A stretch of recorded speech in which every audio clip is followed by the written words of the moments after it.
Olá, eu sou Maurício Gaia, faço parte da equipe de curadores do Inédit Brasil, Festival Internacional do Documentário Musical, que vai acontecer agora em São Paulo, de 15 a 26 de junho. Na conversa de hoje, nós vamos chamar os irmãos Lisboa, Daniel e Diego Lisboa, diretores do filme Alan, que está presente na nossa competição nacional. Olá, Daniel. Olá, Diego. Tudo bem com vocês? Como é que vocês estão? Opa, tudo massa. Certo. Então tá jóia, então tá jóia. Para começar a nossa conversa, eu queria que vocês dissessem quem é o Alan, para começar. Alan é uma encarnação maravilhosa. Alan viveu, né, nascido em Vitória do Espírito Santo, mas foi muito novo para a Bahia e ali desenvolveu, né, a sua vida. E é um cara que, quando a gente conhece, já é um cara que de periferia, que vive numa periferia próxima de onde a gente morava, e um artista maravilhoso, né, imenso, invasor de palcos nato, e é isso, basicamente, né? E um amigo nosso, né? Uma das pessoas do nosso grupo ali, de um bairro de Salvador que chama Imbuí, que ele é fronteira com a Boca do Rio. Sim. Então, assim, a gente conheceu o Alan nesse período de adolescência. E essas pessoas se reuniam ali no bairro e o Alan era uma dessas pessoas, assim, sabe? No mesmo corre, assim, que a gente. E a gente começou a fazer a faculdade de cinema e foi muito natural, assim, o desejo, assim, de filmá-la, né, de registrá-la. Pois Então, é, a configuração é mais ou menos essa, assim.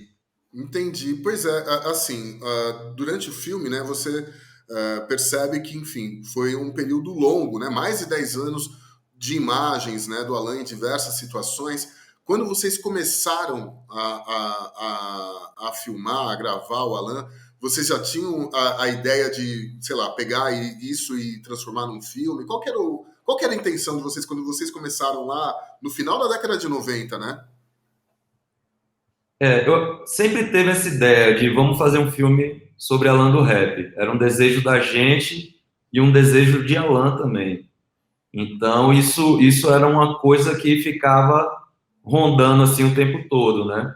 E quando a gente tinha oportunidade, a gente filmava. A gente não sabia exatamente em que ia dar, como é que seria esse filme. Até porque a gente acabava sendo guiado pelos acontecimentos. Ia ter um show do Racionais, aí a gente ia. E aí as coisas iam acontecendo e a gente fazendo esse registro, né? Que por mais que ele tenha sido feito em mais de 10 anos, a gente, a gente tem pouca imagem. É um filme que falta imagem, na verdade, para a gente dar conta dessa jornada toda do Alan, né? Dessa amizade do Alan com a gente, principalmente com o Diego. Então, e isso acaba também sendo a linguagem do filme, né? A gente assume que falta imagem e decide também não contar tudo. A gente chega em um ponto que a gente fala assim, a gente não vai dar conta de contar essa história em sua totalidade. Então, vamos deixar as imagens falarem por elas e a gente utiliza esse artifício do Black meio que jogando para o público fazer as conexões entre esses grupos de imagem, né, que foram feitos em períodos muito diferentes e com equipamentos de filmagem muito diferentes também, né? Então, assim, é meio um filme fragmento, né? Um filme, uma bricolagem, assim, né? Um filme quebrado, ruidoso, um filme que tem ali uma carga de indizível, né? De imagens que não dão conta da história toda, sabe? E aí a gente vai seguindo essa trilha e encontrando a linguagem. Pois isso é uma coisa que fica muito clara, né, no filme, e como que todas essas escolhas que vocês fizeram, né, já numa pós-produção do filme, como ela conversa com essa vida que o Alan teve, né? É um negócio... mistura um pouco linguagem de TV com cinema, com jornalismo, né? E isso é uma coisa que é uma potência do filme, né? O filme ele ganha muita força narrativa com esses recursos. Em que momento isso vocês decidiram pegar e fazer, não, a história vai ser desse jeito que a gente vai usar e assim, a câmera treme, não tem problema, o áudio não está 100%, não tem problema. Em que momento vocês falaram assim, é isso que a gente quer para esse filme? Eu acho que mais na reta final agora mesmo, né, que a gente... Eu acho que a gente só entendeu o filme mesmo na ilha, né? Ele entender como um filme, como uma narrativa, como uma história na ilha, porque as captações, é isso, no período de 10 anos, elas esfriavam, aqueciam, até a própria ideia do filme diluía ali nesses anos, da nossa vida, da correria da gente. Alan, às vezes, fazia os corre dele lá, sumia por um tempo, depois aparecia de novo. Então, foi tudo captado, sem uma linguagem pré-estabelecida. Né? Tem dia que a câmera está na mão, porque era aquela câmera que tinha ali. A gente filmou com Hi8, Digital 8, filmou com PD-150, filmou com C21, tem mais de C21, aquela câmerazinha, aquela handicam. Então, assim, não tem uma estética na captação pensada antes, né? Tem captações, por exemplo, como a de Racionais, que é um momento do processo que a gente está com a equipe mais estabelecida, mais organizada, que a gente tem um boom, que a gente tem um tripé, uma coisa, 2 câmeras, mas, no geral, são essas captações de ocasião. Quando tudo isso vai para a ilha, a gente passou quase 10 anos, né, nesse processo de tentar entender o que fazer com aquelas imagens, se precisava abrir mais câmera para complementar e tudo. Eu acho que o filme começa a se resolver mais quando a gente toma a decisão de só usar as imagens que foram captadas de 99 a 2012, transformando o filme, embora numa memória recente, mas num filme quase de arquivo, né? Com tudo que a gente já tinha captado e da forma que a gente tinha captado, e assim a gente aceita todas essas imperfeições, assim, a princípio imperfeições, né? E usa como estética essa estética mais ruidosa mesmo do filme, que vem muito também de um primeiro trabalho de estudo que a gente já tinha feito, que é o Frequência Hanoi, que eram só as ligações telefônicas gravadas de Alan dentro do presídio, que a gente gravou aqui fora. Então, a gente tinha feito um estudo já só dessas ligações telefônicas e lançado um curta chamado Frequência Hanoi. E essa estética do ruído, um ruído peculiar, característico, que só existe de uma gravação clandestina, né, tentado, botando numa câmera. A gente gravava essas ligações com uma Hi8, um celular Nokia, um cabo P2 que a gente mandou fazer, e falhas e não sei o que. Então isso tudo trouxe a estética também, né, desse ruído, a imagem também fragmentada, vai tudo, a estética nasce muito aí. E, claro, de vários estudos de ilha. E acho que a gente não pode deixar de citar a Joana na reta final ali, né? Que é Joana Kuller. Aí... Ah, tá. Deixa eu fechar o... A gente fez uma oficina de montagem na reta final também, que deu um entendimento muito legal, né? Desafiou a gente nesse pensamento. Se o Daniel quiser colocar mais aí dessa parte. E aí a gente foi definindo essa ideia de documentário, né? De um documentário cru, de uma estética mesmo do ruído, do glitch, do fragmento.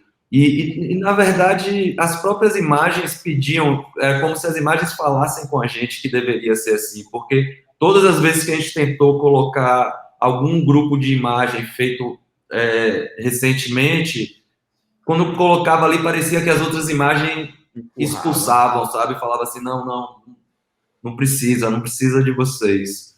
E aí surge esse filme fragmento, esse filme experimento, esse fluxo aí, né, da vida de Alan.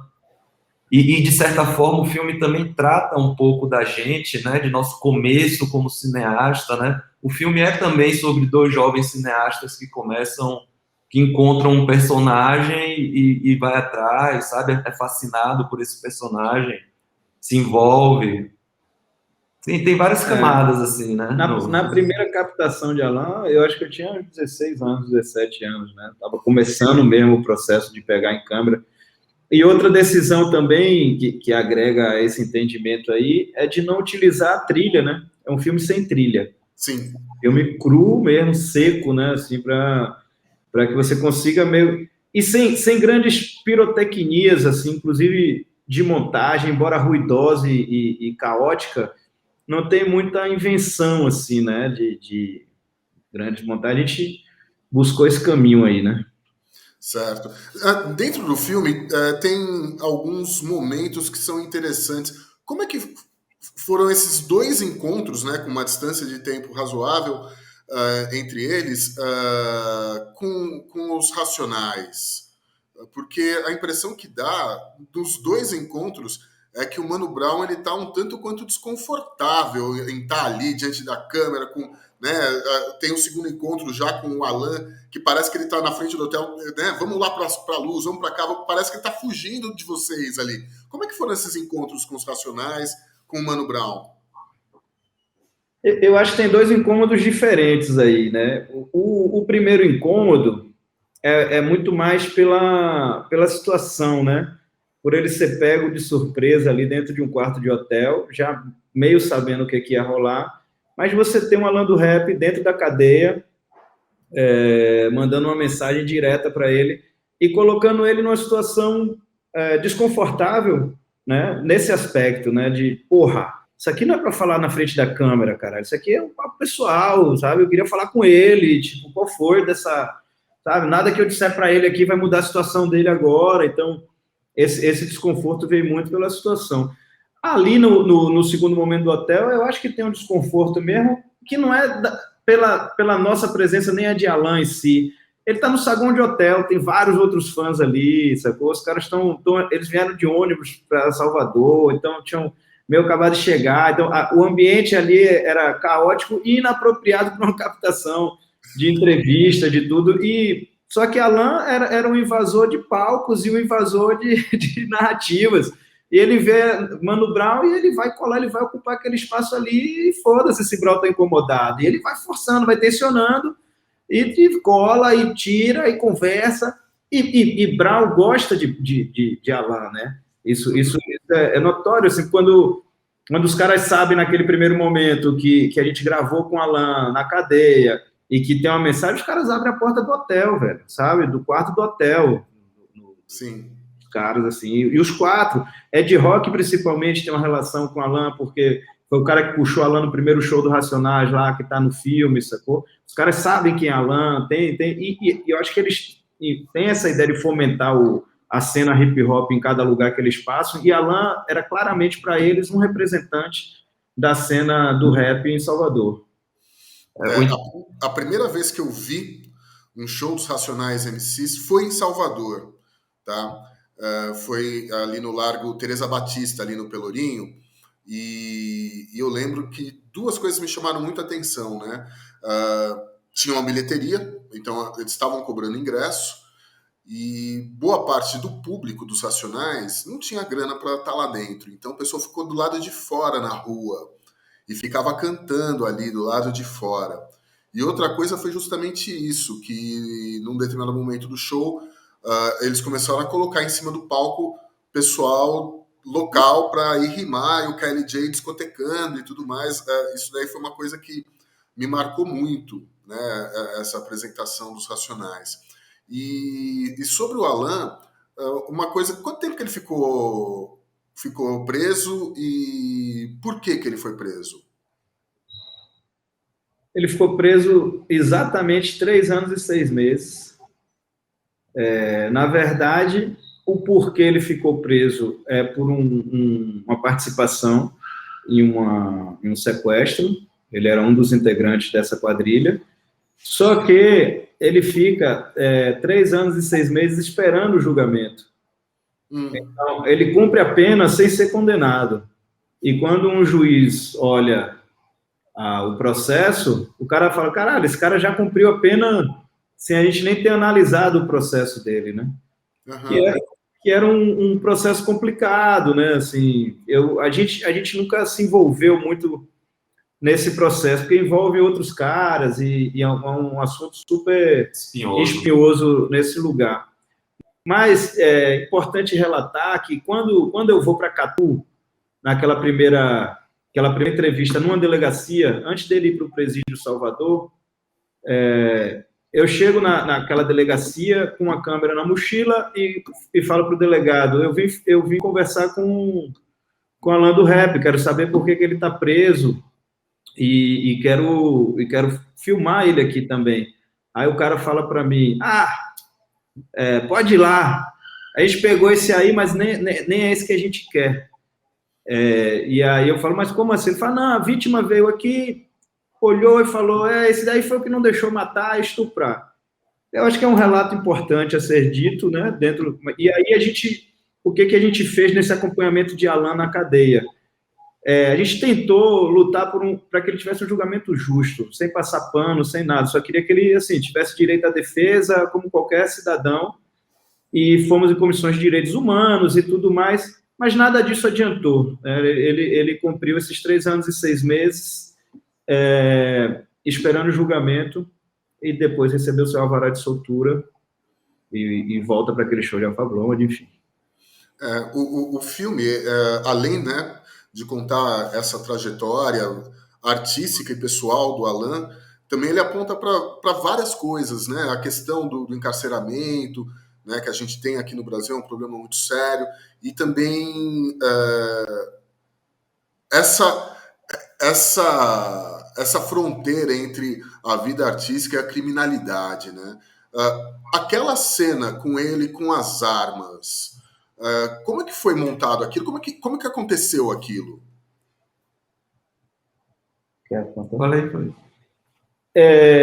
Cara, ali é o que a gente, já conversando bastante sobre o filme, a gente começou a entender como uma grande performance, né, que a gente chama, porque Alan tinha consciência o tempo todo do filme, e esse dia, especialmente, é um dia todo pensado por ele, né? Então ele convida a gente para ir nessa periferia com a câmera e chegando lá, aquilo já está tudo montado por ele, né? Ele já tinha levado os parceiros dele, ele já tinha conseguido as armas, e aí a gente ainda vê um pouco do fim da direção dele, do processo ali, tipo, não sei quem, bota aqui a camisa, bota a arma aqui na cintura, não sei o quê, e os caras meio rindo, qual foi ela? Não, qual foi o caralho, mano? Vamos fazer a porra aqui, vamos dar um recado para a sociedade agora aí, e tal, fica de boa aí, Diego, com a câmera, e aí, escolhendo as armas que iam mostrar, e não sei o que e tal, ele fala, tá gravando, e aí ele dá aquele discurso, sacou? Ele queria dar aquele tapa na cara da sociedade, mostrando, ele tinha levado a caneta e o papel, nem tinha visto, quando ele mesmo tem aquela ideia de fazer aquela troca da arma pela caneta. Uhum. Curva, né? É tão performático, assim, a coisa que tem uma curva dramática, essa sequência, que ele faz aquilo tudo preparando o final, onde ele entrega as armas, né? Sim. E vai para a caneta, ele troca o revólver pela caneta. E, de fato, naquela época, Alan já não estava envolvido naquele nível, sabe, com o processo da criminalidade. Ele chama os caras que eram conhecidos, enfim, para fazer aquela coisa. E é o que eu falo, às vezes, ele sabia mais do que estava fazendo do que a gente, né? A gente demorou muito para entender essas imagens, na ilha, e muito receio de como ia bater, como usar e como tê-las. O que dava muita confiança para a gente era essa energia de Alan, essa certeza do que estava querendo que fosse filmado, o tipo, a forma como ele fala, né? Então, isso de alguma forma dava segurança para a gente, assim, de que o filme funcionaria, sacou? E ali já era um Alan desgastado, né, velho, pelos eventos da vida ali, já muito frustrado naquele momento, né, muitas revoltas, tanto contra o sistema, Ele tinha um entendimento perfeito, assim, muito claro da ausência do Estado na vida dele, e isso gerava, na vida do povo dele, como ele sempre falou, né? Vou para o palco para falar as injustiças que acontecem com o meu povo, uma descendência indígena, né, periférico ali, então, e naquele momento ele quis mesmo dar aquele grito, velho, ali ele fez um movimento simbólico para dizer: por que vocês estão chocados com 2 armas aqui e não se chocam com os políticos que roubam? Porque, sabe, botou em xeque muitas questões ali, e ele sabia que tinha que ser com esse signo, com as armas na mão e depois com a caneta, né? Sim, sim. O Alan, ele não deixou nenhum material gravado? Tem. A Aonde gente, que encontra? pois é, a gente gostaria de ter se organizado melhor para esse material já estar disponível agora no lançamento do filme, inclusive que tivesse no próprio crédito já o encaminhamento disso. Ainda não foi possível, mas quando a gente cria a banda Irmão Branco e Irmão Preto, que é um grupo de rap, a Ah, gente, você e o Alan, né? eu e o Alan, e o DJ Mangaio, né, que fazia as bases, a gente grava 5 faixas dessa parceria. É o único material gravado de Alan em estúdio. Então, são 5 músicas que são letras minhas e deles, e dele, né? A gente escolhia um tema, eu escrevi uma parte, ele escrevia uma parte, o processo era assim. E a gente grava esse disco, imprime vários. Alan se sustentou muito tempo com esses discos, vendendo esses EPzinhos na porta dos shows, dentro do show de rap. E foi esse EP que ele mostrou para o Racionais convidou a gente para cantar no palco, depois de ouvir o som dentro do ônibus. Então, tem sim esse material, eu acho que agora a gente vai se organizar para fazer um Spotify Alan do Rap com essas músicas, inclusive com a versão da Cronista do Morro, da música Favela, Favela, que é o carro-chefe, né? Sim, sim. Inclusive eu queria, porque o filme ele encerra justamente com ela cantando a música, né? Como é que foi esse processo para escolhê-la, para fazer essa homenagem ao Alan? A gente fez uma pesquisa, né, sobre quem era essa nova geração de rappers baianos, e o nome de cronista veio com muita força. E a gente ouviu o trabalho dela, gostou, e aí ficou esperando ver como ela reagia a essa ideia de gravar a música Favela. Ela curtiu a música, e aí a gente caiu ali para dentro do estúdio, como tá ali no final do filme. A gente já está chegando quase no final da nossa conversa. Infelizmente. Acabei de aquecer a corda vocal aqui. Não, eu queria deixar o espaço aberto para vocês, enfim, alguma coisa que vocês queiram falar sobre o filme, alguma outra coisa que a gente não tenha abordado aqui, fiquem à vontade. Cara, tem uma coisa que eu me toquei hoje pela manhã, assim, que é muito interessante.